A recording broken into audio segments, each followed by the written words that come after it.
experience of the African diaspora. I'm your anchor, Ochanda, daily bringing you the top stories from Africa and the Caribbean. Let's take a look at today's news on Wednesday, August 9th, 2023. We go to Kenya, where the government begins talks with the opposition. Kenya's government and the opposition have started talks on Wednesday aimed at resolving a political feud following a wave of protests over the high cost of living. Opposition leader Raila Odinga has organized 10 days of demonstrations since March and a demand of an audit of last year's election that had sent current President William Ruto into power. At least 20 people have been killed in those 10 demonstrations, according to official figures. The unrest in Kenya is one of the most stable democracies, has provoked an alarm at home and abroad. The talks will be taking place at the Bomas of Kenya, a tourist site in Nairobi, which was also the venue for the announcement of the results of the presidential election 1 year ago here today. They'll be conducted by a 10-member joint committee, and a time frame has not been set for the duration. Raila Odinga's Azimio la Umoja coalition said that it wants to discuss the rising cost of living as well as the reforms for the electoral voting committee after Odinga lost his 5th attempt for presidency.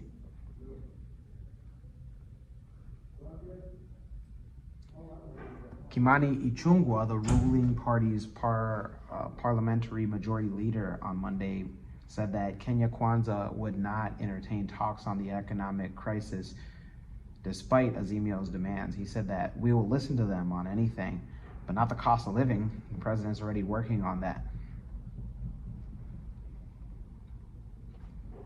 Odinga called off demonstrations in April and May after Ruto agreed to dialogue through a similar process, but those talks did not pan out, and the protesters returned to the streets. And the demonstrations that erupted after Odinga's loss in 2017 continued until he brokered a promise or a truce known as the handshake with then-President Uhuru Kenyatta. Both sides have said that they are not interested in a power-sharing agreement, and Odinga has vowed to return to the streets if the opposition demands have not been met. Inflation in Kenya has remained high at an annual rate of 7.3% last month. Those in Kenya, let us know if you feel that the current government, Kenya Kwanza and Azimio, will actually talk and there will actually be substance and something to come from these meetings. Let's stay in East Africa and go to Ethiopia, where a state of emergency has been alarmed. Ethiopia's Council of Ministries have agreed on a state emergency in the Amhara region. This region has been plagued by a month-long rising conflict between the military and the Fano militia. The council said that it's necessary to take the emergency measures to maintain public peace and security and to enforce law and order. Back in February of this year, renewed ethnic conflict flared up between the Amhara and Oroma regions. This followed on the heels of the Ethiopian government peace agreement with the Tigray that ended the 2-year war between the government forces and the TPLF, known as the Tigray People's Liberation Front. Those in Ethiopia, let us know if you are around the area where there has been a state of emergency. Let us know what is going on the ground. We want to hear directly from you. Let's go to the Caribbean and end it there. We go to Guyana, where they, in another Spanish Latin Caribbean country, has inked a cooperation agreement. Guyana and the Dominican Republic have signed 6 memorandums of understanding to expand cooperation on energy, agriculture, infrastructure, tourism, and security. The cooperation agreements were signed yesterday during a ceremony held in the Ambassador's Hall of the National Palace in the DR. Guyanese President Dr. Irfan Ali and a delegation are visiting the Spanish-speaking country for a 2-day visit. One agreement would see that the Dominican Republic would fund an oil refinery that can process at least 50,000 barrels of oil per day. The DR would own 51% of the refinery shareholdings.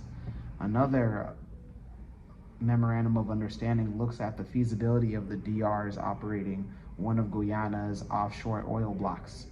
In agriculture, both countries are looking to establish a plant to produce urea and to meet their needs. Added to that, both sides have agreed to invest in poultry, corn, and soybean production. Dominican Republic President Luis Abinader hailed the agreement as a historic development for both countries. He said that Dominica and Guyanese ties are strengthened through these opportunities, and today both Guyana and the DR are making history, and it's a milestone of collaboration for the Caribbean region as a whole. A statement from the DR's office said that Ali expressed confidence that the memorandums will place both countries in a strong position to combat global challenges. The statement noted that Ali highlighted the agreements as a win-win for the private sectors of both countries. Those in the DR will let us know how you feel about the president of Guyana visiting you guys and getting things done. Cooperation between the two Caribbean countries. When we come back, we'll have today's African proverb of the day. Don't go anywhere. What's going on? I'm MC Cadero, and I'm here at a graduation party. Double graduation party that I was booked for. That's right, you can also book me with 15 years experience. It's www.mccadero.com. See you soon. Welcome back. Let's take a look at today's African proverb of the day, and it comes to us from Ovambo. What's going on, all my viewers from the Ovambo ethnic group? And it reads, if you do not have patience, you cannot make beer. Once again, if you do not have patience, you cannot make beer. Ovambo proverb. Yeah, you know, it's not only just beer, painting a great painting, working on a great poem, working on a classic car. You know, all these things, they take time, energy, and just patience. You know, the main thing, the main message, patience. You know, it takes time. You know, there's a reason why they say, like, if it's too good to be true, usually that's like something that comes pretty fast. You know, fast food, you know, meeting somebody for the first time and then just falling in love. Stuff don't last. That's why, you know, if you're an avid hip hop listener, you know, these days hip hop albums, they don't last, you know. It's just listen to it for maybe 3 months and then, So take your time. Let me know your interpretation of today's African proverb of the day, as well as your thoughts, views, questions, comments, and concerns on the top stories. Don't forget to hit that like button. Make it your best friend. For Kush News on Kush Convos TV, I'm Ochanda. We'll see you soon.